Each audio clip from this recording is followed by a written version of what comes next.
Did you see what she wrote on page 20? This is unbelievable. Who carries this around? He actually printed them all out. You didn't just betray my heart, you betrayed my name. That was the only thing running through my head as I stood frozen under the cheap disco lights of the Riverside Hotel ballroom, watching my wife laugh at a joke that detonated my marriage in front of 200 people. I didn't react because the joke was hurtful. I reacted because of how fast she laughed. "Tomorrow," my boss Derek announced loudly, slurring through too many martinis. "Tom's wife is coming on vacation with me or he's fired." The crowd roared. Someone whistled. Glasses clinked.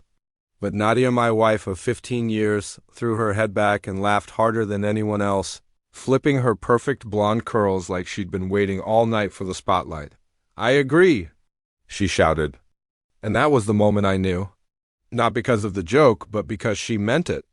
I stood there in my department store suit, holding a warm beer, watching the people I worked with treat my wife like she was the entertainment for the evening.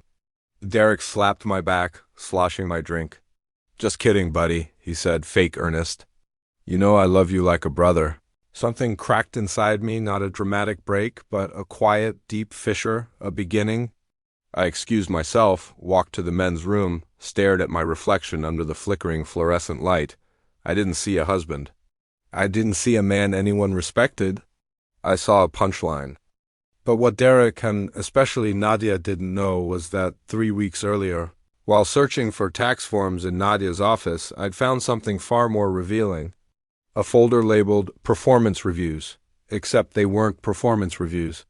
They were emails, hundreds of printed emails. Cruel takedowns of every coworker she had. Nasty comments about her boss Jennifer. Disgusting insults about Sarah from accounting. Mockery about Mike from creative being gay and too pathetic to admit it.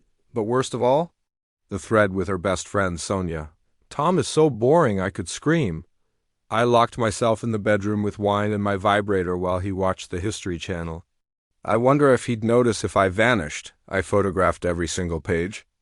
And in that bathroom, surrounded by peeling wallpaper and cheap cologne, I realized something. I wasn't dealing with a wife who didn't love me. I was dealing with a woman who despised me behind closed doors, and now I had the receipts. I walked out of that bathroom a different man, a quiet one, a calculating one. A man who wasn't going to scream or beg or cry. A man who would act. While everyone else danced and spilled drinks, I spent $5 in the hotel's business center printing every horrific email she'd written, 47 pages. I walked back into the ballroom with a stack of paper and a smile that felt like freshly sharpened steel. "Ladies and gentlemen," I said loudly, "my wife has prepared some party favors." The Christmas music died. People turned. I handed out page after page like Santa, but with the truth. "Since Nadia's always been so open with her opinions," I said, "I figured everyone deserved to see them." Faces dropped. Eyes widened, mouths fell open. Sarah's eyes filled with tears. Mike went ghost white. Jennifer looked like she'd swallowed a knife. "Did you really call me a dried-up witch?" Jennifer demanded. "That's taken out of context," Nadia sputtered.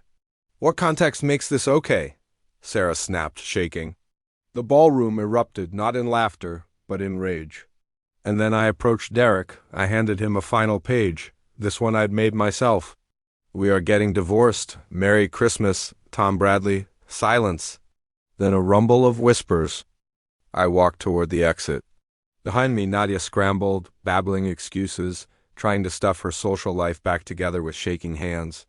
Too late. Millbrook was a small town. Gossip traveled faster than cars. By sunrise, everyone would know exactly who she was. Outside, the cold air hit my face like a baptism. I smiled for the first time in months.